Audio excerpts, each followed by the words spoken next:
अध्याय 30 उथल पुथल 9। जियो यूलोंग के शब्दों ने जियोली का पूरा शरीर कांपने लगा। उसकी पुतलियां तुरंत सिकुड़ गईं क्योंकि वह स्तब्ध होकर वहीं खड़ा था। जियो यूलोंग की भयावह मुस्कान को देखते हुए उसे कैसे एहसास नहीं हुआ कि उस दिन उसके बेटे जियो यिंग की कब्र के सामने जो बड़बड़ा रहा था पूरी तरह से सुना गया था। जियो यूलोंग ने जो कहा उससे भीड़ में तुरंत हंगामा मच गया। जैसे ही उन्होंने अपना ध्यान जियोलाई पर केंद्रित किया तो सभी के जबड़े खुले रह गए और जब उन्होंने जियोलाई की असामान्य प्रतिक्रिया देखी तो उनके दिलों में आश्चर्य अचानक कई गुना बढ़ गया। इसके साथ ही चर्चा का सुर भी तेज होने लगा था। जियोचे पूरी तरह से स्तब्ध था। जब उसने जियोली की प्रतिक्रिया पर ध्यान दिया तो वह स्तब्ध रह गया। जियो लिंशी की अभिव्यक्ति भी नीरस थी और उसने जियोलाई को खाली दृष्टि से देखा। यूलोंग, इसके बारे में क्या है? जियो यूनहाई ने गंभीरता से पूछते हुए भौहें चढ़ा दी। जियो यूलोंग ने बगल में मुड़कर सम्मानपूर्वक उत्तर दिया, कुछ दिन पहले जब मैं अपने सम्मान का भुगतान करने के लिए पीछे के पहाड़ पर कब्रिस्तान में गया तो संयोग से मेरी मुलाकात 5वें बुजुर्ग से हुई। उस समय वह अपने बेटे जियो यिंग की कब्र के सामने खड़ा था और खुद से कुछ बुदबुदा रहा था। लेकिन मैंने इसे बहुत स्पष्ट रूप से सुना। वह कह रहा था कि जियोचे वास्तव में जियो यिंग का जैविक पुत्र नहीं था। अभी अभी जियो यूलोंग के शब्दों और जियोलाई की प्रतिक्रिया से भीड़ को पहले ही सच्चाई का हल्का सा अंदाजा हो गया था, लेकिन अब जब जियो यूलोंग ने इतनी स्पष्ट रूप से इसकी घोषणा की थी तो यह अचानक गड़गड़ाहट की आवाज सुनने जैसा था। जियो कबीले में हर कोई पूरी तरह से चकित था। जो लोग जियोली से परिचित और मित्रवत थे उन्होंने अपनी आंखें और भी अधिक चौड़ी कर लीं। उनके चेहरे पूरी तरह अविश्वास से भरे हुए थे। यह जियो यूनहाई का चेहरा भी सदमे से भरा था। उसने तुरंत गंभीरता से कहा, यूलोंग, यह एक बड़ा मामला है जो हमारी वंशावली से जुड़ा है। आप बिल्कुल भी लापरवाही से नहीं बोल सकते। जियो यूलोंग ने दृढ़ता से उत्तर दिया, बेशक मैं इतने बड़े मामले पर झूठ बोलने की हिम्मत नहीं करूंगा। जहां तक सच्चाई की बात है तो क्या आप 5वें बुजुर्ग से पूछने के बाद नहीं जान पाएंगे? 5वें बुजुर्ग, मुझे लगता है कि आपने पहले ही सुन लिया है कि मैंने स्पष्ट रूप से क्या कहा है। यदि आपके पास स्पष्ट विवेक है और यह कि जियोचे वास्तव में आपका जैविक पोता है तो क्या आप अपने बेटे के सम्मान की कसम खाने की हिम्मत करते हैं? सभी की निगाहें जियोली पर केंद्रित थीं। जैसे ही वह वहां कठोरता से खड़ा हुआ उसकी अभिव्यक्ति और अधिक कड़वी और कसैली हो गई। उसने एक भी शब्द नहीं बोला या काफी देर तक कोई स्पष्टीकरण नहीं दिया। उसका बेटा जियो यिंग उसके जीवन का सबसे बड़ा गौरव था और हो भी क्यों न मर गया था। अगर यही कीमत होती तो वह कभी भी मृतक जियो यिंग के सम्मान की कसम नहीं खाता। जियोचे ने अपना मुंह खोला लेकिन वह एक शब्द भी नहीं कह सका। उसकी छाती खाली महसूस हुई क्योंकि एक भारी और दमघोंटू भावना तेजी से उसके पूरे शरीर में फैल गई। पिताजी, छोटाचे आपका जैविक पोता कैसे नहीं हो सकता? पिताजी, जल्दी से कुछ कहो, जल्दी से उन्हें बताओ। जियो लिंगसी ने जियोली के शरीर को जोर से झटका दिया और वह भयभीत स्वर में चिल्लाने लगी। लेकिन जियाओ लाई ने बहुत देर तक एक भी शब्द नहीं बोला, मानो वह एक मूर्ति में बदल गया हो। उसकी अभिव्यक्ति चुपचाप खराब हो गई और पलक झपकते ही वह अचानक 10 वर्ष से अधिक का हो गया। 5वें बुजुर्ग, यह कैसे हुआ? क्या यूलोंग ने जो शब्द कहे थे वे सच थे? जियो यूनहाई ने भौहें सिकोड़ते हुए जियोली से उत्तेजित होकर पूछा। जियोलाई ने धीरे से अपना सिर उठाया और गहरी सांस ली। जियो यूलोंग ने उसे अपने बेटे जियो यिंग की कसम खाने के लिए मजबूर किया था, लेकिन वह कुछ ऐसा था जो वह कभी नहीं करेगा, चाहे कुछ भी हो जाए। इसके बाद यह मामला जिसे उसने 16 वर्षों तक छुपाया था अब आगे से छिपा न रह पाने की नीति थी। उसने सोचा था कि वह सच्चाई को पूरे जीवन भर अपनी मृत्यु के दिन तक छिपा कर रखेगा, लेकिन उसने कभी नहीं सोचा होगा कि यह वास्तव में इस अकल्पनीय स्थिति में इतनी जल्दी और इतने सारे लोगों के सामने निर्दयतापूर्वक प्रकट हो जाएगा। जियोली की उपस्थिति पर पहले ही मौन सहमति हो चुकी थी। यदि अन्यथा वह पहले ही बिना किसी आशंका के शपथ ले सकता था और जियो यूलोंग का मुंह बंद कर सकता था। जियो कबीले में हर कोई हैरान था, यहां तक कि जिया क्विंग्यू भी दंग रह गए। जिया होंगी, जो इस समय चुपचाप आसपास खड़ी थी, उसका चेहरा भी सदमे से भरा था। जियो चे जियो यिंग का बेटा नहीं था। यह कैसे हो सकता है? novelfullbook.com की यह सामग्री, यदि आप यह सामग्री पढ़ रहे हैं तो कृपया पढ़ना जारी रखने के लिए वेबसाइट novelfullbook.com पर जाएं। प्रति घंटा सबसे तेज अपडेट। दादा। जैसे ही जियोचे जियोलाई के सामने चला, उसका हर कदम अतुलनीय रूप से सघन था। जब उसने एक ऐसे चेहरे को देखा जो एक पल में काफी बूढ़ा हो गया था, जियोचे को अपने दिल में दर्द का एक विस्फोट महसूस हुआ। उसने शांत रहने की पूरी कोशिश की और धीरे से पूछा, दादाजी, क्या यह सचमुच सच है? जियोलाई ने अपना सिर नीचे झुकाया और जियोचे की ओर देखा।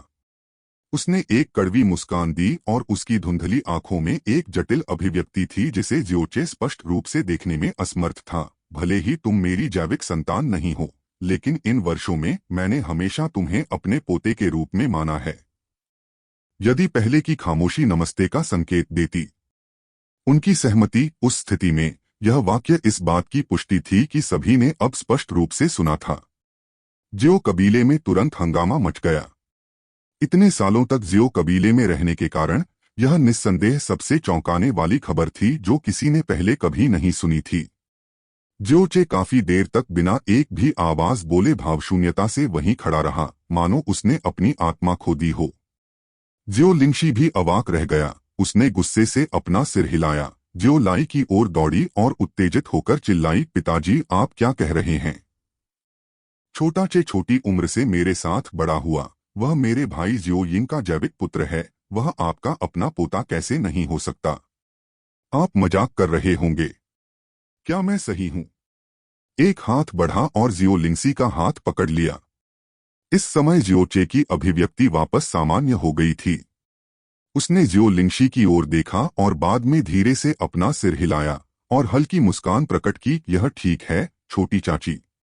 दादाजी हमेशा मेरे दादा रहेंगे और आप हमेशा मेरी छोटी चाची रहेंगी। हम हमेशा परिवारों के सबसे करीबी रहेंगे, इसलिए इससे कोई फर्क नहीं पड़ता कि हम खून से संबंधित हैं या नहीं। हमारी भावनाएं कभी नहीं बदलेंगी। तो क्या यह वास्तव में इतना महत्वपूर्ण है अगर मैं जैविक बच्चा नहीं हूं? लिटिल चे जियो लिंगशी की आंखें तुरंत धुंधली हो गईं। जबकि दूसरी तरफ कुछ पागल कुत्तों को अचानक जियोचे की बड़ी कमजोरी का पता चल गया और उन्होंने बेतहाशा भौंकना शुरू कर दिया। बस हास्यास्पद, हास्यास्पद। यह नौजवान जिसे हमारे जियो कबीले ने पूरे 16 साल तक पाला था, वह हमारे जियो कबीले का नहीं है और वास्तव में एक हरामी है जिसने एक बाहरी व्यक्ति का खून बहाया। यह व्यावहारिक रूप से जियो कबीले के इतिहास का सबसे बड़ा मजाक है। पहले बुजुर्ग जियोली गुस्से से भरे चेहरे के साथ दहाड़ने लगे। जियो झूठ! आप वास्तव में एक कमीने को हमारे जियो कबीले में ले आए और हमारे जियो कबीले को उसे पूरे 16 वर्षों तक पालने दिया। आप कैसे चाहते हैं कि हम आपको डांटे भी? अर्घ! तीसरे बुजुर्ग जियोजी ने जोर से आह भरी। आप स्पष्ट रूप से जानते हैं कि वह एक कमीना है, लेकिन फिर भी आपने उसे जियो कबीले में रखा और उसे एक बुजुर्ग के पोते होने का विशेषाधिकार प्राप्त करने दिया। जियोलाई, तुमने वास्तव में हमारे पूरे कबीले से 16 वर्षों तक झूठ बोला। यदि युलोंग को भाग्य से यह पता नहीं चला होता तो शायद हम हमेशा के लिए आपसे धोखा खा जाते। उस समय तक जियो कबीले के वंशज बाहरी लोगों के खून में मिल चुके होंगे। जियोलाई, क्या आप जानते हैं कि यह कितना बड़ा पाप है? चौथे बुजुर्ग जियो चेंग ने जियोली की ओर इशारा किया क्योंकि उसकी उत्तेजना के कारण उसका चेहरा लाल हो गया था। दूसरे बुजुर्ग जियोबो ने जोर से डांटा, कोई आश्चर्य नहीं कि हमारे जियो कबीले के प्रत्येक वंशज के पास औसत से ऊपर की प्रतिभा थी, लेकिन अचानक एक टूटी हुई गहरी नस का कचरा दिखाई दिया।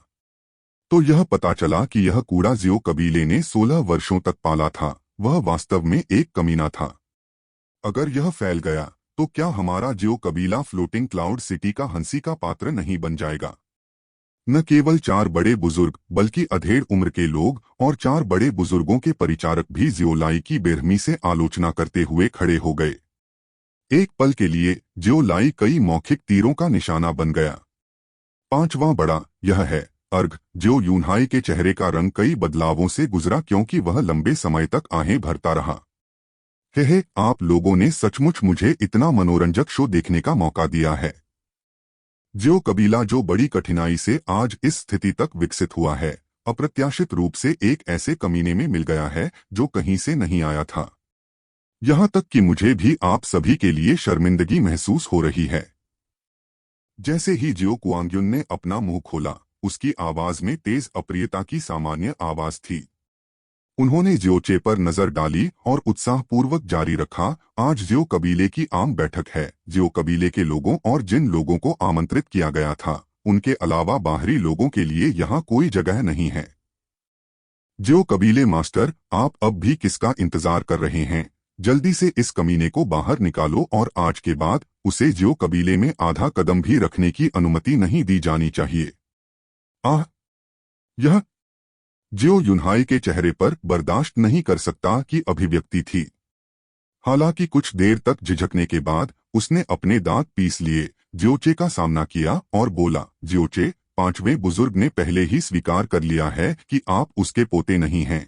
आपके शरीर में हमारे जियो कबीले का खून भी नहीं है। हालांकि हमारे जियो कबीले ने आपको 16 वर्षों तक व्यर्थ ही पाला था, लेकिन इन 16 वर्षों में आप भी अंधेरे में थे, और अगर हम आपके पीछे जाते किसी भी चीज के लिए, यह हमारी क्षुद्रता को दर्शाएगा। बस चले जाओ, जल्दी से हमारे जियो कबीले को छोड़ दो। अब से आपको हमारे जियो कबीले से कोई लेना देना नहीं है, और आपको कभी भी हमारे जियो कबीले में आधा कदम भी रखने की अनुमति नहीं है। सभी की निगाहें फिर से जियोचे पर केंद्रित हो गईं, और कई लोगों ने चुपचाप अपने दिलों में आह भरी। हालांकि जियोचे के चेहरे पर भीख मांगने की इच्छा या दुहखी अभिव्यक्ति का एक निशान भी नहीं था। जियो यूनहाई के शब्दों को सुनने के बाद वह व्यंग्य के संकेत के साथ थोड़ा मुस्कुराया, कबीले मास्टर और बुजुर्गों को परेशान होने की जरूरत नहीं है, क्योंकि मैं आपके जियो कबीले से बिल्कुल भी संबंधित नहीं हूं, तो मैं चला जाऊंगा। इसके अलावा मैं करूंगा छुट्टी। इसके अलावा मैं अभी चला जाऊंगा। वह जियोली के सामने खड़ा रहा और कुछ देर तक उसकी आंखें कांपती रहीं, और फिर अचानक पूछा, दादाजी, अगर मैं आपका पोता नहीं हूं, तो वास्तव में मेरे जैविक माता पिता कौन हैं? जियोली को पहले से पता था कि वह यह सवाल पूछेगा। उसने अपनी आंखें बंद कर लीं और अपना सिर हिलाया, मुझे नहीं पता। जियो यिंग ने तुम्हें बाहर से उठाया था, यहाँ तक कि वह नहीं जानता कि तुम्हारे असली जैविक माता पिता कौन थे।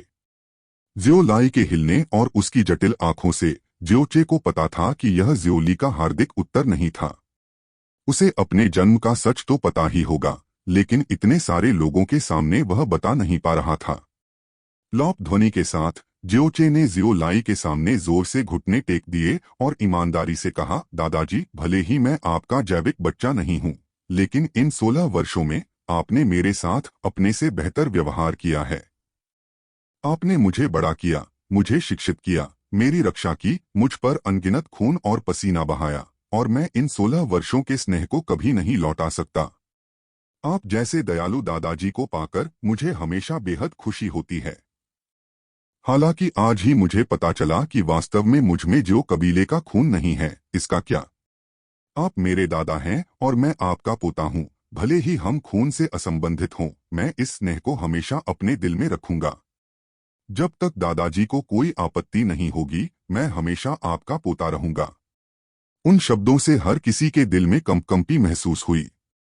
जियोली की आंखें नम होने लगीं क्योंकि उसने जोर से सिर हिलाया, कर्कश आवाज में अच्छा कहा, और जियोचे को उठाने के इरादे से अपने हाथ उठाते हुए आगे बढ़ गया। हालांकि जियोचे ने उसके हाथों को बचा लिया, नीचे झुक गया और जियो लाई की ओर 3 बार जोर से झुका। दादाजी, छोटी चाची, मेरे जाने के बाद चाहे कुछ भी हो, मेरी विनती है कि आप सावधानी पूर्वक अपनी सुरक्षा करें और अपने स्वास्थ्य का उचित ध्यान रखें। जब जियोचे खड़ा हुआ तो उसके माथे पर पहले से ही चोट लगी हुई थी। हालांकि उसके चेहरे पर मुस्कान शरद ऋतु की हवा की तरह कोमल और शांत रही। उसने अपना शरीर घुमाया और गेट की दिशा में चल दिया। वह जाना नहीं चाहता था, क्योंकि दादा और छोटी चाची यहीं थे।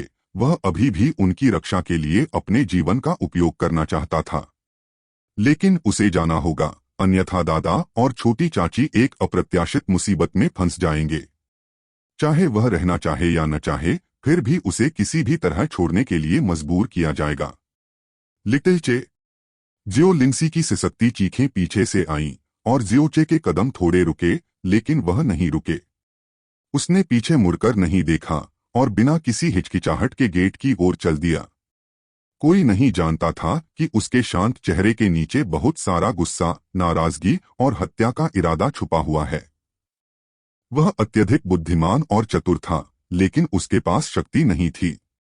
शक्ति के बिना वह वापस नहीं लड़ सकता था। वह अपने दादा और छोटी चाची की रक्षा नहीं कर सकता था और उसके पास संघर्ष करने की भी ताकत नहीं थी। उसके पास इस तरह निष्कासित होने के अलावा कोई विकल्प नहीं था। जिस दिन उसका पुनर्जन्म हुआ था, उसने शक्ति प्राप्त करने की इच्छा की थी और शक्ति एक ऐसी चीज थी जिसे मनुष्य शुरू से ही सहज रूप से प्राप्त करता था। इस समय उनके पिछले दिनों की तुलना में अपार शक्ति की उनकी प्यास 100 गुना बढ़ गई और यहाँ तक कि कहा जा सकता है कि यह हजारों गुना अधिक तीव्र हो गई।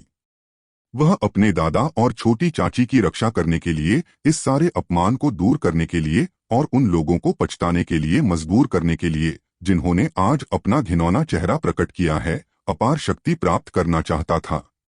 वह चाहता था कि जियो कुआंगयुन बिना लाश के मर जाए और यहाँ तक कि वह चाहता था कि पूरे जियो कबीले को एक अविस्मरणीय कीमत चुकानी पड़े। कृपया मेरे दादाजी और छोटी चाची को सुरक्षित रखें। मैं आपसे विनती करता हूँ। जिया क्विंग्यू के पास से गुजरते समय जियोचे ने ऐसी आवाज में कहा जिसे केवल वह सुन सकती थी। यह आदमी जो रहस्य और अहंकार से भरा हुआ था, जब उसने ऐसा कहा तो उसकी आंखों में मदद के लिए एक हताश याचना प्रकट हुई। शायद अपने पूरे जीवन में उसने पहले कभी किसी से भीख नहीं मांगी थी, क्योंकि उसकी याचना विशेष रूप से हृदय विदारक लग रही थी। जिया क्विंग्यू का दिल जोर से कांप उठा और अप्रत्याशित रूप से उसे तुरंत घुटन का एहसास हुआ। वह मदद नहीं कर सकी, लेकिन अनजाने में और धीरे से अपना सिर हिलाया। अध्याय 31। जमे हुए बादल की 7 परियां चुयुएली। जरा ठहरिए, आप अभी नहीं जा सकते। पीछे से एक आवाज आई और जियोचे को अस्थायी रूप से उसकी राह पर रोक दिया। जियो यूलोंग तेजी से जियोचे की ओर चला और साथ ही धार्मिक चेहरे के साथ कहा, हर कोई जानता है कि जियोचे की अभी 4 दिन पहले शादी हुई है और जिससे उसने शादी की है वह हमारे फ्लोटिंग क्लाउड सिटी की नंबर 1 सुंदरता है, जिया परिवार की अनमोल बेटी जिया क्विंग्यू। लेकिन हर किसी को यह नहीं भूलना चाहिए कि जिया क्विंग्यू ने जियोचे से शादी क्यों की। ऐसा इसलिए है क्योंकि 5वें बुजुर्ग के बेटे जियो यिन ने अतीत में जिया क्विंग्यू की जान बचाई थी। पहला कारण था कृतज्ञता का कर्ज चुकाना और दूसरा कारण था 16 वर्ष पूर्व हुई सगाई का सम्मान करना। लेकिन चाहे यह कृतज्ञता का ऋण चुकाना हो या सगाई का सम्मान करना हो जिससे उसे शादी करनी चाहिए थी, वह जियो यिन का जैविक पुत्र था। और यह हरामी नहीं जो जियो कबीले के वंश का नहीं है, जो न जाने कहां से आया है। जियो यूलोंग के शब्दों ने तुरंत सभी को याद दिला दिया यह तथ्य कि जिया क्विंग्यू ने जियोचे से 16 साल पहले हुए समझौते के कारण शादी की थी। चूंकि जियोचे अब जियो यिन की जैविक संतान नहीं थी, इसलिए यह विवाह निश्चित रूप से एक पूर्ण गलती थी। और चूंकि यह एक गलती थी, इसे होना चाहिए। जियोचे ने पीछे मुड़कर नहीं देखा और ठंडे स्वर में उत्तर दिया, जियो यूलोंग, मेरी शादी के मामलों में हस्तक्षेप करना आपका काम नहीं है। नहीं, यह मेरा व्यवसाय है, जियो यूलोंग ने मुस्कुराते हुए कहा। फिलहाल पूरे फ्लोटिंग क्लाउड सिटी को पता है कि नंबर 1 सुंदरता की शादी हमारे जियो कबीले में हुई थी। एक बार आज का दिन बीत जाने के बाद पूरे शहर को यह भी पता चल जाएगा कि इस नंबर 1 सुंदरी की शादी वास्तव में जियो कबीले में नहीं हुई थी, बल्कि एक कमीने बच्चे से हुई थी जिसे जियो कबीला 16 साल से व्यर्थ खिला रहा था। और यह कितना बड़ा मजाक होगा। अपनी नजर घुमाकर उसने पीछे खड़ी खामोश जिया होंगी की ओर देखा। यूलोंग ने फिर से अपनी आवाज उठाई और जारी रखा, मास्टर जिया। यूलोंग ने जो सुना था उसके अनुसार आप और जियो यिन वर्षों पहले भाई बहन थे और हो सकता है कि आपकी इच्छा अपनी बेटी की शादी जियोचे से करने की हो। हालांकि अब जब सच्चाई सामने आ गई है कि यह जियोचे वास्तव में जियो यिन का बेटा नहीं था, बल्कि एक कमीना बच्चा था जिसे भगवान न जाने कहां से उठाया गया था, मुझे लगता है कि आप अपने दिल में विरोधाभास महसूस कर रहे होंगे और इसे स्वीकार करने में परेशानी हो रही होगी। अभी जिया होंगी चुप रही, लेकिन उसके चेहरे के हाव भाव वास्तव में कुछ भयानक लग रहे थे।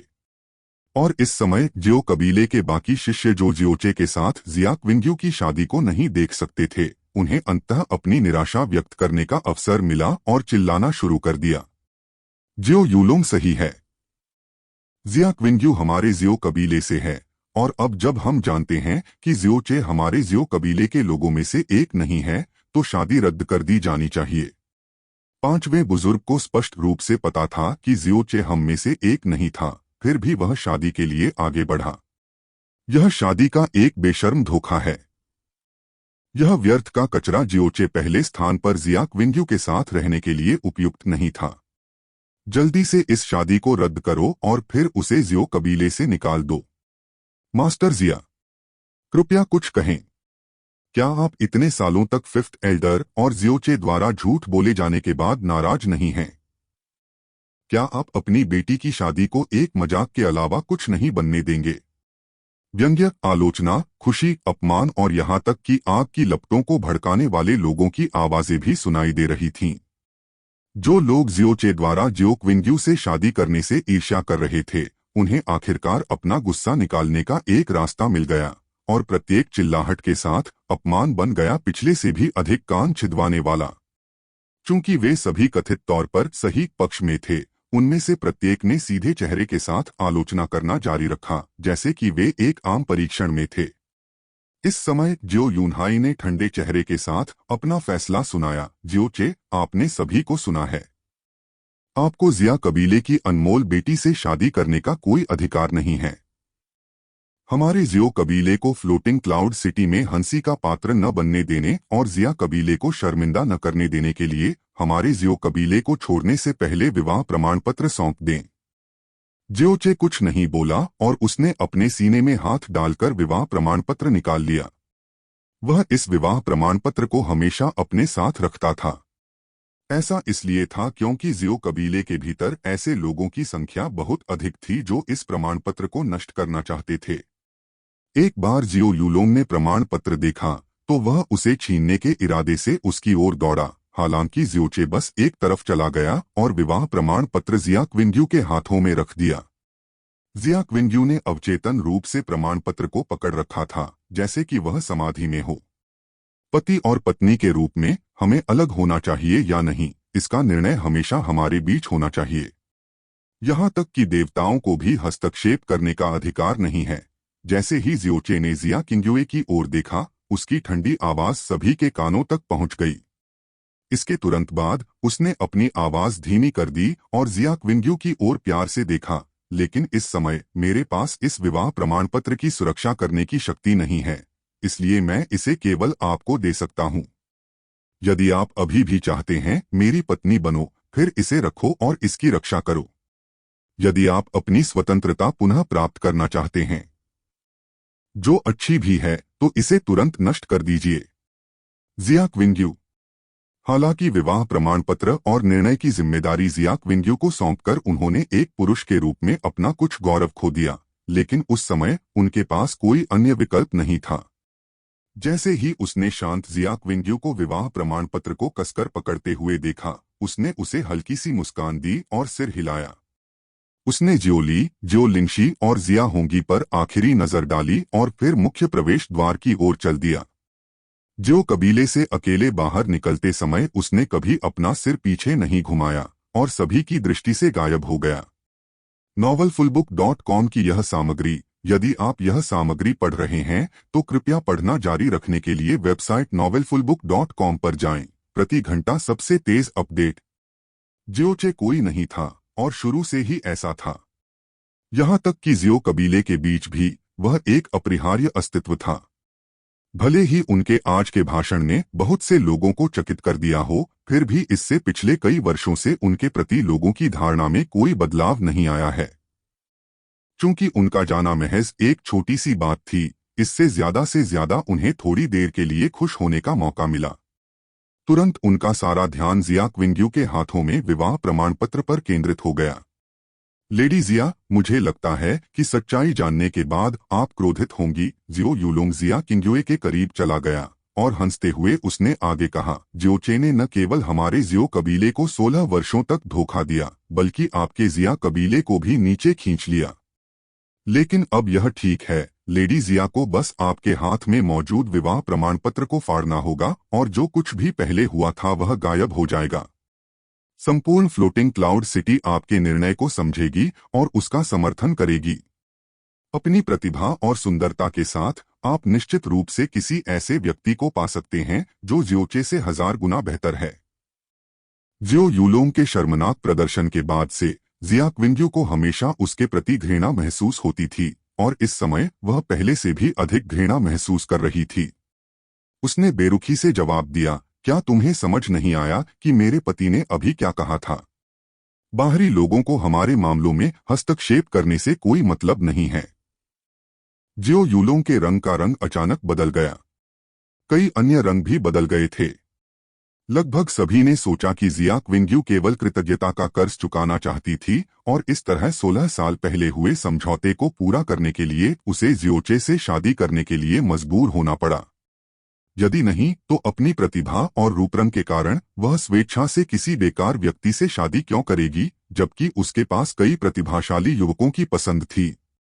वे इस धारणा के तहत थे कि जिया क्विंग्यू विवाह प्रमाण पत्र को टुकड़े टुकड़े करने में संकोच नहीं करेगी, लेकिन किसने सोचा होगा कि वह वही शब्द कहेगी जो जियोचे ने एक अतुलनीय दृढ़ संकल्प के साथ कहा था और अभी भी जियोचे कहा जाता है।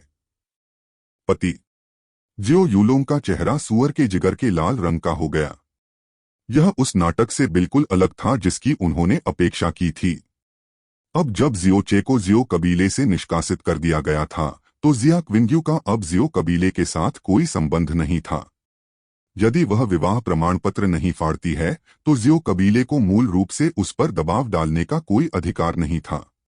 जियोली की बेजान आंखें अचानक चमक से चमक उठीं और जिया क्विंग्यू की ओर उसकी निगाहें बेहद कोमल हो गईं। जियो कबीले के दबाव और मंत्रोच्चार के तहत उसने ये शब्द कहे थे, इसलिए भविष्य में चाहे कुछ भी हो यह माना जा सकता है कि उसने जियोचे को निराश नहीं किया। कम से कम उसने जियोचे के गौरव की रक्षा की। यहाँ तक कि जियो लिंगशी, जो हमेशा जिया क्विंग्यू के प्रति एक अकथनीय शत्रुता रखती थी, ने उसके प्रति सच्ची कृतज्ञता महसूस की। जिया होंगी, जो पूरे समय चुप रहे थे, ने उसी क्षण अपना सिर हिलाया। उनके चेहरे पर बहुत प्रसन्नता दिखाई दे रही थी। जियो कुआंगयुन का रंग भी राख हो गया था। यदि जिया क्विंग्यू ने विवाह प्रमाण पत्र नहीं फाड़ा होता तो उसे प्राप्त करना और भी अधिक कठिन हो जाता। ऐसा इसलिए था क्योंकि उसके पीछे उसका था। ओवरसियर जियो मोशन, जियो संप्रदाय के अनुशासन हॉल के उपनेता, जो पुराने जमाने का सख्त और ऐसा व्यक्ति था जिससे वह भी डरता था। वह इस बार जियो कुआंगयुन के साथ आया था, सबसे पहले तो उसकी रक्षा करने के लिए, लेकिन दूसरे उसकी निगरानी करने के लिए और उसे ऐसा कुछ भी करने से रोकने के लिए जिससे जियो संप्रदाय की प्रतिष्ठा खराब हो। जियो मोशान ने उसे अपनी इच्छानुसार फ्लर्ट करने की अनुमति दी, फिर भी वह उसे कभी भी दूसरे की पत्नी को चुराने की अनुमति नहीं देगा। भले ही वह संप्रदाय मास्टर का जैविक पुत्र हो, फिर भी वह बिना किसी परवाह के हस्तक्षेप करेगा। हालांकि वह अभी भी जियो संप्रदाय का एक युवा गुरु था, वह फ्लोटिंग क्लाउड सिटी के एक व्यापारी की बेटी को कैसे नहीं संभाल सकता। उसने अपनी भौहें नीची करीं और बलपूर्वक आदेश दिया, यह मामला आपका निर्णय नहीं है। इस विवाह ने जियो कबीले की प्रतिष्ठा को प्रभावित किया है और चूंकि जियो कबीले की उत्पत्ति जियो संप्रदाय से हुई है, इसका मतलब है कि यह मेरे जियो संप्रदाय की प्रतिष्ठा को भी प्रभावित करता है। मैं किसी को भी अपने जियो संप्रदाय की प्रतिष्ठा को धूमिल करने की अनुमति नहीं दूंगा। जियो बा, जाओ और मेरे विवाह प्रमाण पत्र को नष्ट कर दो। हाँ, युवा मास्टर, जियो कुआंगयुन ने जबरदस्ती एक अविश्वसनीय कारण बताया, लेकिन किसी ने उसका खंडन करने की हिम्मत नहीं की। जियो मोशान ने भी कोई कार्रवाई नहीं की। जियोबा ने मंच से नीचे कूदकर आदेश का जवाब दिया और जिया क्विंग्यू की ओर हमला किया। उसका लक्ष्य, उसके हाथ में विवाह प्रमाण पत्र। भले ही वह जियो संप्रदाय का अनुयायी ही क्यों न हो, फ्लोटिंग क्लाउड सिटी में उसे कौन रोक पाएगा। जैसे ही सभी ने सोचा कि जिया क्विंग्यू के हाथों में विवाह प्रमाण पत्र को बचाया नहीं जा सका, अचानक आसमान से एक सनसनाहट की आवाज आई, साथ में बेहद ठंडी हवा भी आई। वाह! इससे पहले कि ज़ियोबा फर्श पर पहुंचे, वह पहले ही पीछे की ओर उड़ गया था और भद्दे ढंग से मंच पर फैल गया था। वह फर्श पर पड़ा रहा, कांपता रहा और उठा नहीं। अगर कोई करीब से देखे तो उसे उसके पूरे शरीर के चारों ओर बर्फ की एक पतली परत दिखाई देगी। अचानक बदले घटनाक्रम से हर कोई आश्चर्य से चिल्ला उठा। जो मोशन जो इतने समय से अपनी आंखें बंद कर रहा था, उसने अचानक अपनी आंखें खोलीं और ऊपर आकाश की ओर देखा।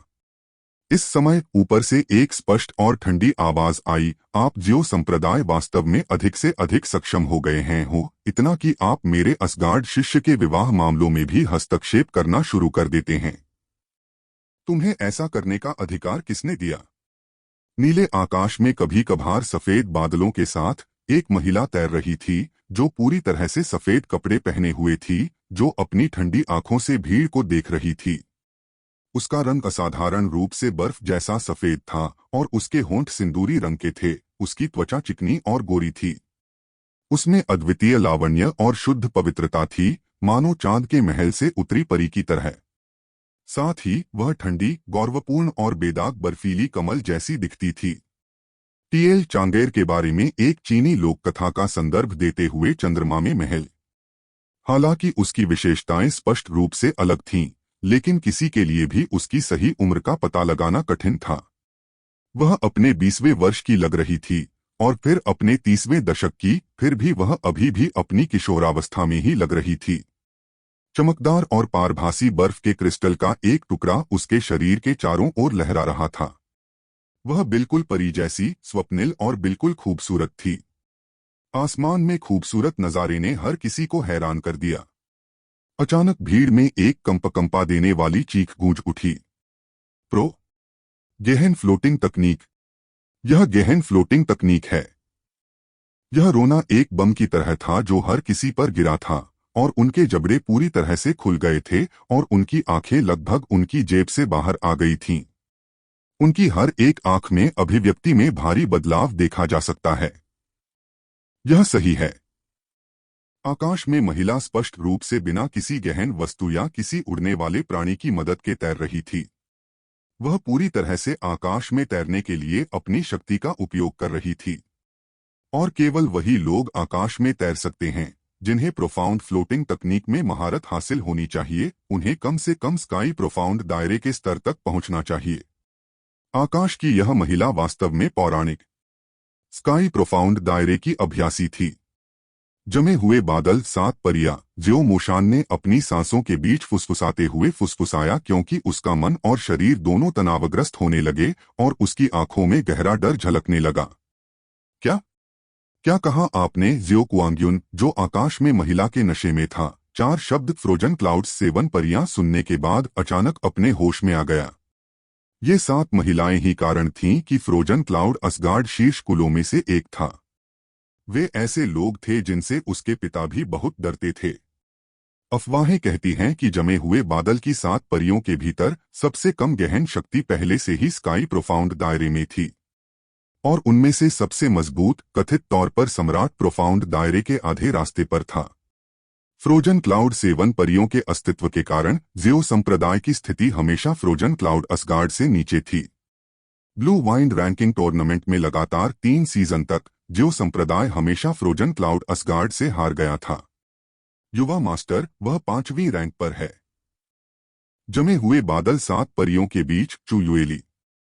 मुझे नहीं पता कि वह यहाँ क्यों आएगी, लेकिन चाहे कुछ भी हो, उसे नाराज मत करना।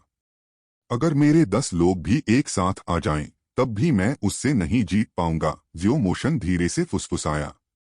वह स्पष्ट रूप से जानता था कि जियो कुआंग्युन वास्तव में किस प्रकार का लंपट था। यदि उसने अपने विकृत स्वभाव को प्रकट करके उसे क्रोधित किया, तो परिणाम बिल्कुल अकल्पनीय होंगे। अध्याय 32 बर्फ परिनिवारक। जब उसने सुना कि मोशन ने क्या कहा है, तो जियो कुआंग्युन अहंकारी होने की हिम्मत कैसे कर सकता है। उसने तेजी से अपने अहंकार पर अंकुश लगाया और बोलने के लिए अपना सिर उठाया, तो यह वास्तव में फ्रोजन क्लाउड असगार्ड की चूपरी है। इस जूनियर का नाम जियो कुआंग्युन है। यहाँ आकस्मिक रूप से आपका सामना होना कुआंग्युन का महान सौभाग्य है। लेकिन चूपरी ने आज व्यक्तिगत रूप से इस छोटे से तैरते क्लाउड सिटी पर उतरने का फैसला क्यों किया? क्या ऐसा हो सकता है कि यह एक महत्वपूर्ण मामला हो? पिता ने हमेशा सिखाया था कि यदि फ्रोजन क्लाउड असगार्ड की परी से सामना हो तो अत्यंत विनम्र रहें। अगर ऐसी कोई चीज है जिसमें मैं आपकी मदद कर सकता हूं तो चूपरी को बोलने में संकोच नहीं करना चाहिए। जो कुआंग्युन के मुंह से फ्रोजन क्लाउड असगार्ड शब्द सुनने के बाद हर कोई तुरंत स्तब्ध हो गया और उनके गले से एक गल्प की आवाज सुनाई दी। इस छोटे से तैरते बादल शहर को एक परी की चिंता प्राप्त हुई थी। आमतौर पर तीसरे दर्जे के संप्रदाय भी इस स्थान को अपनी अवमानना के दायरे में रखते थे, लेकिन आज न केवल जियो संप्रदाय के सदस्य आए थे, बल्कि फ्रोजन क्लाउड असगार्ड ने भी लोगों को भेजा था। यह कोई आश्चर्य की बात नहीं थी कि यह महिला इतने असाधारण तरीके से सामने आई थी, क्योंकि उसके पास ऐसी सुंदरता थी जो इस दुनिया से बाहर थी, और उसने प्रोफाउंड फ्लोटिंग तकनीक का भी इस्तेमाल किया था। वह वास्तव में फ्रोजन क्लाउड असगार्ड की एक व्यक्ति थी, और फ्रोजन क्लाउड असगार्ड के भीतर उसकी स्थिति बिल्कुल भी कम नहीं थी। अन्यथा जियो कुआंग्युन जियो संप्रदाय मास्टर के बेटे के रूप में इतना सतर्क और विनम्र होने की संभावना नहीं रखता। मैं यहाँ क्यों आया हूँ? चू युएली ने ठंडे स्वर में उत्तर दिया। आप जियो संप्रदाय मेरे शिष्य को भी धमका रहे हैं। मुझे यह मत बताएं कि आप चाहते हैं कि मैं चुपचाप देखता रहूं और आपको उसे अपमानित करने की अनुमति दूं। आपका शिष्य जियो कुआंग्युन कुछ देर तक शून्य में देखता रहा, फिर बाद में उसने भयभीत दृष्टि अपनाई। चूपरी, जिस शिष्य के बारे में आप बात कर रहे हैं, क्या यह जिया क्विंग्यू हो सकता है? जैसे ही उन्होंने ऐसा कहा, जिया क्विंग्यू चू युएली के पास गईं और सम्मानपूर्वक कहा, मास्टर। उस एक साधारण शब्द के कारण जियो कुआंग्युन का चेहरा बुरी तरह से सिकुड़ गया और जियो युलोंग पूरी तरह से अचंभित हो गया। पूरा जियो कबीला और फ्लोटिंग क्लाउड सिटी के विभिन्न रईस सभी स्तब्ध रह गए, इस हद तक सदमे में थे कि उनके दिल लगभग रुक गए थे। मेरे स्वर्ग! यह जिया कबीले की बेटी वास्तव में फ्रोजन क्लाउड असगार्ड की शिष्या थी। अप्रत्याशित रूप से फ्रोजन क्लाउड असगार्ड का एक शिष्य हमेशा से इस तैरते क्लाउड सिटी में रहा था। जिन लोगों ने जिया क्विंग्यू को देखा, उनके चेहरे अतुलनीय रूप से हैरान और भयभीत हो गए थे। जिया होंगी को देखने वालों की नजर भी अचानक बदल गई थी। जियो यूलोंग काफी देर तक वहीं खड़ा रहा और फिर अचानक ठंडे पसीने से तरबतर हो गया। जिया क्विंग्यू वास्तव में फ्रोजन क्लाउड असगार्ड का शिष्य था। पहले वह उसके साथ छेड़छाड़ करने की कोशिश करने तक गया था, लेकिन उसे एक सबक सिखाया गया था जिसने उसे एक अजीब स्थिति में डाल दिया था। उसके दिल में अभी भी वह नाराजगी थी, लेकिन जब उसने इसके बारे में सोचा तो उससे जीवित वापस आना उसके पूरे जीवन में जो कुछ बचा था उसे वापस लेने जैसा था। फ्रोजन क्लाउड असगार्ड के एक शिष्य के साथ स्वतंत्रता लेने की कोशिश करने के लिए ब्लू विंड एम्पायर में कितने लोगों में इस तरह का साहस था? यह उसकी तुलना में कुछ भी नहीं था कि कैसे जियोचे और जिया क्विंग्यू को अलग होने के लिए मजबूर किया गया था। यह उसकी योजना थी जो उसने जियो कुआंग्युन को पेश की थी, ताकि जियोचे के जाने के बाद जियो कुआंग्युन जिया क्विंग्यू को प्राप्त कर सके, जो बुरी तरह से विफल हो गई थी। अगर फ्रोजन क्लाउड असगार्ड को इसका पता चल गया तो वह व्यावहारिक रूप से मरने के लिए बर्बाद हो गया था। दुखद मृत्यु। अपने ठंडे पसीने में जियो यूलोंग ने जियो कुआंग्युन के चेहरे की दिशा की ओर देखा जो रंग से रहित था। तो यह पता चला कि जिया क्विंग्यू अप्रत्याशित रूप से आपका नेक शिष्य था। इस जूनियर को इसके बारे में पहले से पता नहीं था, जिसके परिणामस्वरूप यह गलतफहमी हुई। यदि यह उनके जियो संप्रदाय का शिष्य होता तो जियो कुआंग्युन इसे कभी जाने नहीं देता। लेकिन फ्रोजन क्लाउड असगार्ड अलग था। फ्रोजन क्लाउड असगार्ड के लोग रक्त संबंधी संप्रदाय नहीं थे। उनकी सभी शिष्याएं महिलाएं थीं, जिन्हें ब्लू विंड एम्पायर के बीच सबसे अच्छी योग्यता वाले लोगों में से चुना गया था। परिणामस्वरूप वे 4 प्रमुख संप्रदायों में से सबसे छोटे संप्रदाय थे। हालांकि वे अभी भी 4 प्रमुख संप्रदायों में दूसरे स्थान पर हैं, जो स्पष्ट रूप से उनके कौशल के असाधारण स्तर का संकेत देता है। फ्रोजन क्लाउड असगार्ड के प्रत्येक शिष्य की योग्यता अत्यंत उच्च थी और कोई भी औसत दर्जे का नहीं था। उनमें से प्रत्येक को अपने असगार्ड का संरक्षण प्राप्त हुआ। यदि उन्होंने अपने जियो संप्रदाय के निचले पद के शिष्यों को उकसाया होता तो शायद यह केवल एक मामूली बात होती। यदि उसने दूसरे संप्रदाय के शिष्यों को उकसाया तो उनकी मृत्यु आमतौर पर सामान्य परिणाम होगी। लेकिन फ्रोजन क्लाउड असगार्ड को उकसाने के लिए, भले ही वह सबसे निचले स्तर की महिला शिष्या ही क्यों न हो, असगार्ड अभी भी नहीं झुकेंगे, फिर भी कोई संतोषजनक उत्तर नहीं देंगे और किसी भी तरह से उन्हें नहीं छोड़ेंगे। गलतफहमी। यह सबसे अच्छा है यदि यह केवल गलतफहमी है। क्या आप अब भी मेरे शिष्य के विवाह प्रमाण पत्र को टुकड़े टुकड़े करना जारी रखेंगे? चू युएली ने उदासीन भाव से पूछा और अपनी निगाहें नीचे की ओर घुमाईं और किसी की भी उससे आमने सामने नजरें मिलाने की हिम्मत नहीं हुई। हालांकि वह सिर्फ एक महिला थी, उपस्थित सभी पुरुषों को लगा कि वह मून पैलेस की परी थी। एक आम आदमी के रूप में वे अपनी हीनता पर शर्मिंदा थे और बीच में अंतर महसूस करते थे। उनके लिए एक से अधिक झलक लेने का साहस करना बुनियादी तौर पर असंभव था। novelfullbook.com की यह सामग्री, यदि आप यह सामग्री पढ़ रहे हैं तो कृपया पढ़ना जारी रखने के लिए वेबसाइट novelfullbook.com पर जाएं। प्रति घंटा सबसे तेज अपडेट। चूंकि यह एक गलतफहमी थी तो इसकी हिम्मत कैसे हुई? जियो कुआंग्युन ने शांति से तर्क दिया, लेकिन जूनियर एक मामले को लेकर हैरान है। हालांकि जूनियर को बहुत सी बातें नहीं पता होंगी, लेकिन यह समझा जाता है कि फ्रोजन क्लाउड असगार्ड की परियों को भावुक होने की मनाही है और उन्हें अपनी इच्छाओं को दबाना पड़ता है। उन्हें कभी भी शादी करने की अनुमति नहीं है। फिर भी इस जियाक विंग्यू को इसकी अनुमति क्यों दी गई? हालांकि मेरे असगार्ड के फ्रोजन क्लाउड्स आर्ट्स में वास्तव में आत्मसंयम और संयम की आवश्यकता होती है, लेकिन इसने शिष्यों को शादी करने से कभी मना नहीं किया। किंग्यू 12 साल की उम्र में मेरे असगार्ड में शामिल हो गया था, लेकिन असगार्ड तक मेरे साथ वापस आने में हमेशा अनिच्छुक रहा था। यह केवल 16 साल की उम्र में जियोचे से शादी करने के इंतजार के लिए था। यह जुनून के कारण नहीं था, बल्कि केवल उसकी दयालुता और प्रतिबद्धता के कारण था। इतनी भारी धार्मिकता और वास्तविक स्वभाव के सामने मेरा असगार्ड स्वाभाविक रूप से इसे नहीं रोकेगा। भले ही मेरे असगार्ड ने शादी पर रोक लगा दी हो, यह सबसे बड़ा अपवाद हो सकता है। युवा मास्टर जियो, क्या आपके पास कोई अन्य प्रश्न है? चू युएली ने ठंडे स्वर में उत्तर दिया। यह सपाट आवाज में कहा गया था और हर एक अक्षर बर्फ में सना हुआ किसी के कान में घूमता रहा। इसने हृदय को एक अनियंत्रित ठंडक पहुंचाई जिसने किसी को भी खंडनात्मक विचार करने का साहस नहीं करने दिया। नहीं नहीं, यह सचमुच एक गलतफहमी थी, जियो कुआंग्युन ने जल्दी से कहा। उसके पास जियाक विंग्यू की ओर मुड़ने और कहने के अलावा कोई विकल्प नहीं था। जियापरी, उस समय मैं इस बात से अनजान था कि आप एक फ्रोजन क्लाउड असगार्ड शिष्य थे। यदि आप किसी भी तरह से आहत हुए हैं तो कृपया इसे दिल पर न लें। जियो सेक्ट मास्टर के बेटे होने का दर्जा स्पष्ट रूप से फ्रोजन क्लाउड असगार्ड के शिष्य से अधिक था, लेकिन यहाँ चू युएली के साथ उनके पास अपनी जगह जानने के अलावा कोई विकल्प नहीं था। यह एक अस्पष्ट रूप से दूरस्थ स्थान था, इसलिए उसके बगल में केवल जियो मोशान, जियोबा और जियोजियो थे।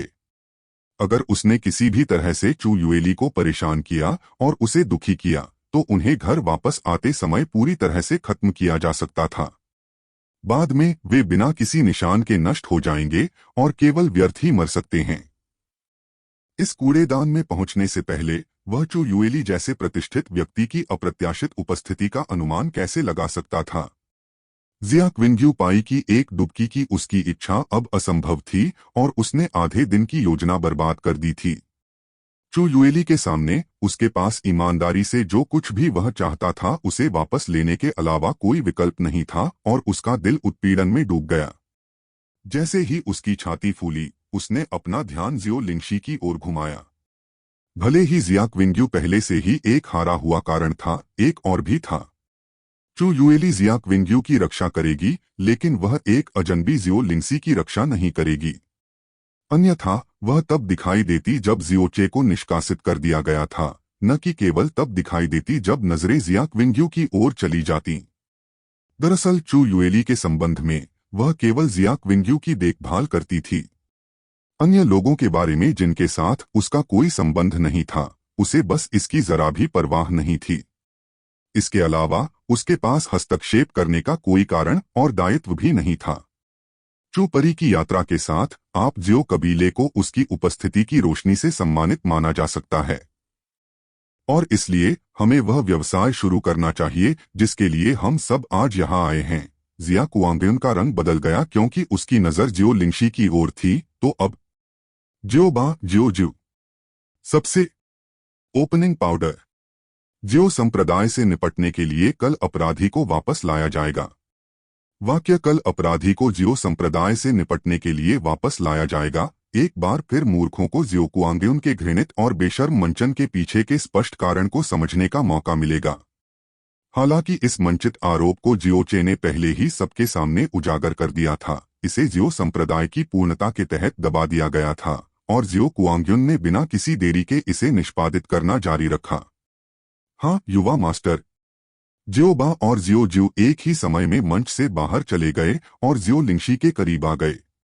मालिक यह देखने पर जिया क्विंगयू ने तुरंत अर्थपूर्ण दृष्टि से चू युएली की ओर इशारा किया, यह उम्मीद करते हुए कि वह जियो लिंगशी की रक्षा करने में मदद करेगी। कम से कम जियो कुआंगयुन को उसे दूर नहीं ले जाने देगी। हालांकि चू युएली अनजान रहे और उन्होंने कोई जवाब नहीं दिया।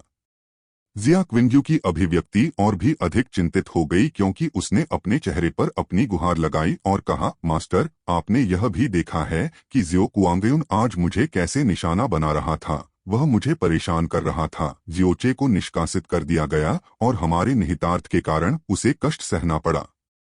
जाने से पहले उसने मुझसे अपने दादा और छोटी चाची की रक्षा करने के लिए कहा।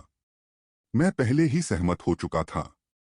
इसे आखिरी काम समझो जो मैं उसके लिए करूंगा। इस मामले के बाद मैं तुरंत मास्टर के पीछे फ्रोजन क्लाउड असगार्ड पर वापस आऊंगा, असगार्ड में रहूंगा और गहन तरीकों से खेती करने के लिए ध्यान लगाऊंगा। मैं मास्टर से इस अनुरोध को पूरा करने के लिए कहता हूं। चू युएली की आंखें चमक उठीं और थोड़ी हलचल हुई और उसने एक हल्की आह भरी। उसने अपना दाहिना हाथ उठाया और धीरे से हिलाया। कुछ ही पल में अचानक ठंडी हवा का प्रवाह प्रकट हुआ। जियो बा और जियो जू को अचानक ठिठुरन महसूस हुई और वे अपनी जगह पर रुक गए, आगे बढ़ने की हिम्मत नहीं कर रहे थे। जैसे ही जियो कुआंगयुन ने गहरी सांस ली, उसके चेहरे के रंग में तत्काल सूक्ष्म बदलाव आया। चू परी, इसका क्या मतलब है? चू परी ने आपके कुलीन शिष्य के विवाह मामले में मेरे जियो संप्रदाय की भागीदारी की आलोचना की थी। फिर भी जब हम मेरे जियो संप्रदाय मामले को संभाल रहे हैं, चू परी अभी भी हस्तक्षेप करने की योजना बना रही है। नहीं, मुझे आपके जियो संप्रदाय के मामले में शामिल होने में कोई दिलचस्पी नहीं है। चू युएली ने शांत भाव से उदासीन भाव से कहा, लेकिन डगमगाया नहीं। मैं इन मामलों के प्रति कुछ हद तक अभ्यस्त नहीं हूं और परिणामस्वरूप जैसा मैं चाहता हूं वैसे ही आगे बढ़ता हूं। चूंकि आपने कहा कि यह आपके जियो संप्रदाय का मामला है, तो क्या जियो लिंगशी आपके जियो संप्रदाय के लोगों में से एक है? जियो कुआंगयुन ने अपना सिर हिलाया, नहीं। उसने जो चुराया था वह मेरा जियो सेक्ट का गहरा उद्घाटन पाउडर था। लेकिन जैसा कि मैंने पहले सुना था, प्रोफाउंड ओपनिंग पाउडर एक उपहार था जो आप जियो संप्रदाय से लाए थे, जिसे आपने कल ही जियो कबीले को दे दिया था। क्या जो उपहार आप पहले ही दे चुके हैं वे वास्तव में अभी भी आपके जियो संप्रदाय के हैं? यदि यह मामला फैल गया तो क्या तुम्हें दूसरों द्वारा उपहास किए जाने की चिंता नहीं होगी? चू युएली ने बिना किसी रोकटोक के स्पष्ट रूप से कहा। जियो कुआंगयुन ने तुरंत अपनी आंखें चौड़ी की और वह अवाक रह गया। जियो लिंगशी जियो कबीले का व्यक्ति है, आपके जियो संप्रदाय का नहीं। प्रोफाउंड ओपनिंग पाउडर पहले ही जियो कबीले का कब्जा बन चुका है और अब यह आपके जियो संप्रदाय से संबंधित नहीं है। उस मामले में भले ही जियो लिंगशी ने प्रोफाउंड ओपनिंग पाउडर चुराया हो, सजा देना भी जियो कबीले पर निर्भर है।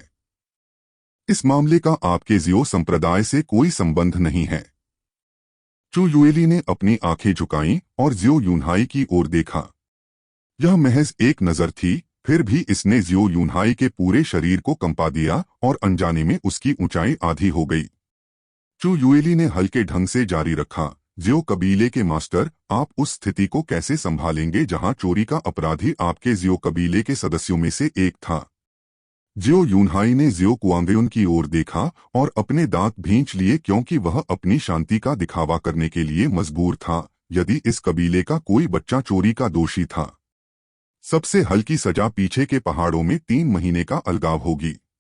ज्यो लिंगशी ने जो चुराया था वह ज्यो संप्रदाय का महत्वपूर्ण खजाना था, इसलिए उसे कड़ी से कड़ी सजा दी जानी चाहिए। इसे पीछे के पहाड़ों में 15 साल की कैद होनी चाहिए। उन 15 वर्षों में उसे पीछे के पहाड़ के रिफ्लेक्शन गॉर्ज से आधा कदम आगे चलने के बारे में सोचने की भी अनुमति नहीं है।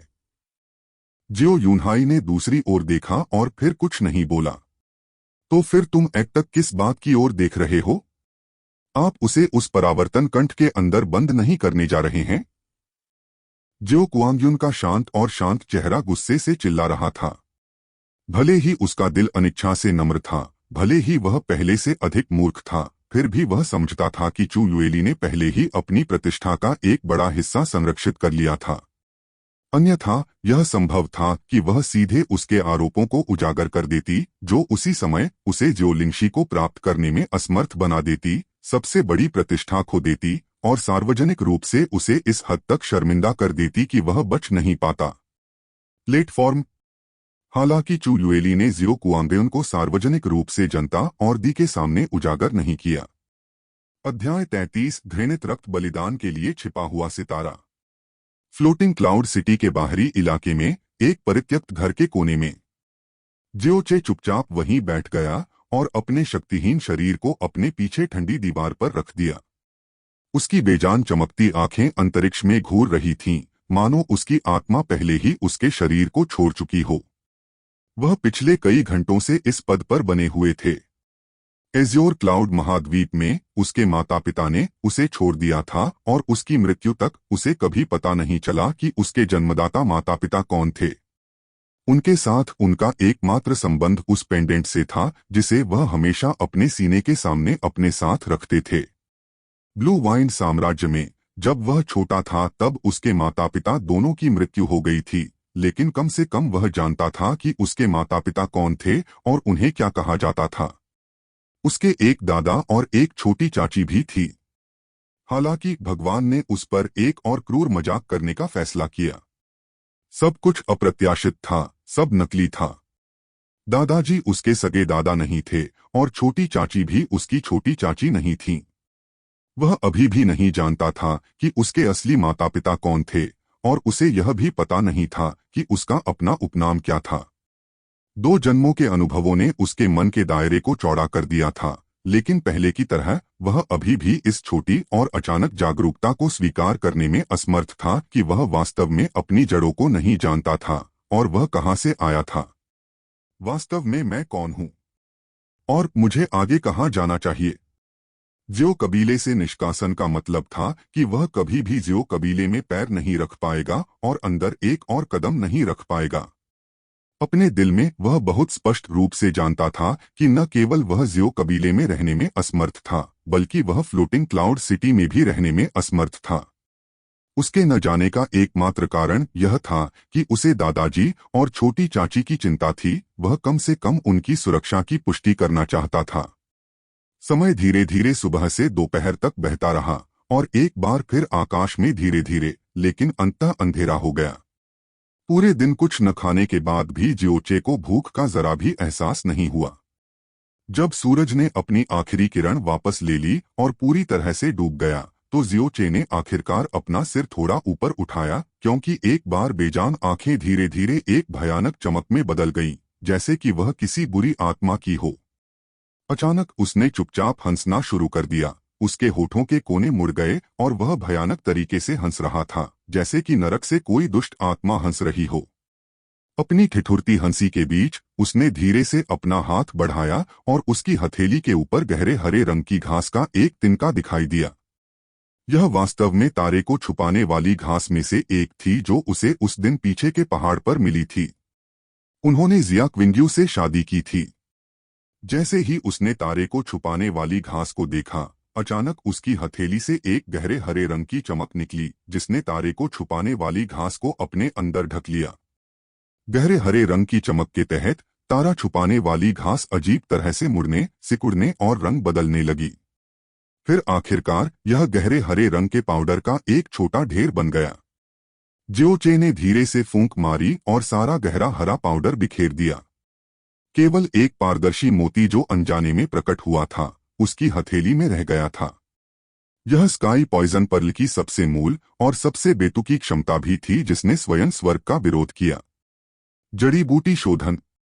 दवा बनाने के लिए अक्सर विभिन्न प्रकार की जड़ी बूटियों को कुचलने, संसाधित करने, मिश्रित करने, अतिरिक्त प्रभावों के लिए गहरी ऊर्जा जोड़ने आदि की आवश्यकता होती है। यह प्रक्रिया न केवल जटिल थी, बल्कि अपरिहार्य रूप से एक निश्चित मात्रा में औषधीय शक्ति भी पैदा करती थी। खो जाना। इसके अलावा यह निश्चित था कि विफलता की संभावना हमेशा रहेगी।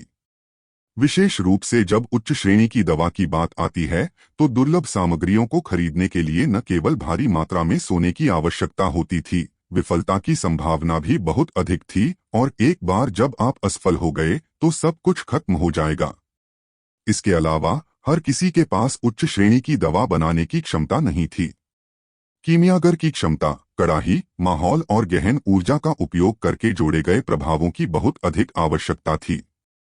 हालांकि यदि किसी ने स्काई पॉइजन पर्ल के हर्ब रिफाइनमेंट का उपयोग किया है, तो इस सब के बारे में चिंता करने की कोई आवश्यकता नहीं है।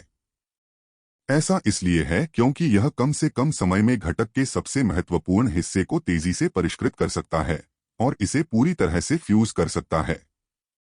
पूरी प्रक्रिया में कोई भी औषधीय शक्ति बर्बाद नहीं होगी और इसके अलावा विफलता की कोई संभावना नहीं थी। जहां तक अप्रयुक्त भागों का सवाल है, उनका निपटान स्काई पॉइजन पर्ल द्वारा किया जाएगा। अपने मालिक को पहचानने के बाद यह सामग्री के एक निश्चित प्रतिशत को परिष्कृत और फ्यूज करने के लिए मालिक के विचारों का भी पालन कर सकता है। यह भयानक क्षमता दुनिया के किसी भी इंसान को इसका दीवाना बनाने के लिए काफी थी। उस समय एज्योर क्लाउड महाद्वीप में हर शीर्ष पायदान के कबीले ने अपने जीवन का पीछा क्यों किया? इसका कारण स्काई पॉइजन पर्ल की जहरीली क्षमता नहीं थी, बल्कि इसकी भयानक और हास्यास्पद शोधन और संलयन क्षमता थी। जब तक स्काई पॉइजन पर्ल के माध्यम से उपयुक्त और पर्याप्त सामग्री मौजूद थी, यह कम से कम समय में सुरक्षित रूप से सबसे उत्तम दवा बन जाएगी। यदि स्काई पॉइजन पर्ल की क्षमता गहरे स्काई महाद्वीप में फैलने की थी, तो यह निश्चित रूप से हंगामा खड़ा कर देगा और जियोचे के जीवन का पीछा करने वाले लोगों की संख्या एज्योर क्लाउड महाद्वीप की तुलना में कम नहीं होगी। अपने हाथ में पारदर्शी मोती को देखकर जियोचे की मुस्कान और भी भयावह हो गई। उसने अपना मुंह खोला, उसे अंदर रखा और सीधे निगल लिया। इसके बाद उसका शरीर अचानक कांप उठा और धीरे धीरे अपनी जगह पर गायब हो गया, मानो वह अचानक वाष्पीकृत हो गया हो। स्टार कंसीलिंग पिल। सफल जड़ी बूटी शोधन के लिए केवल स्टार कंसीलिंग घास के एक ब्लेड की आवश्यकता होती है। एक बार सेवन करने के बाद परफेक्ट इनविजिबिलिटी 3 घंटे के लिए सक्रिय हो जाएगी। शरीर, ध्वनि, गंध और शरीर पर वस्तुओं के बावजूद यह सब पूरी तरह से छिपा हुआ होगा। तारा छुपाने वाली घास एक अकल्पनीय वस्तु थी, लेकिन इससे जो स्टार कंसीलिंग पिल बनाई गई वह तो और भी अधिक अथाह थी, क्योंकि इसने जो प्रदान किया वह गहरे आकाश महाद्वीप में मानव ज्ञान के सामान्य ज्ञान से कहीं अधिक था, इतना कि कोई भी कभी भी इसके चमत्कारी प्रभाव की कल्पना करने की हिम्मत नहीं कर सकता था। जियोचे को पूरी तरह से विश्वास था कि उन्होंने पूरे प्रोफाउंड स्काई कॉन्टिनेंट में सबसे पहले स्टार कंसीलिंग पिल का इस्तेमाल किया था, क्योंकि इस दुनिया में स्टार कंसीलिंग पिल का एकमात्र घटक स्टार कंसीलिंग ग्रास था और एकमात्र चीज जो स्टार कंसीलिंग ग्रास को परिष्कृत कर सकती थी एकमात्र स्काई पॉइजन पर्ल था। जियोचे उठ खड़ा हुआ और बिना आकार, ध्वनि और गंध के जियो कबीले की ओर चल पड़ा। आसमान पहले ही अंधेरा हो चुका था और जियो कबीले के अंदर के लैंप रास्ते में जगमगा रहे थे।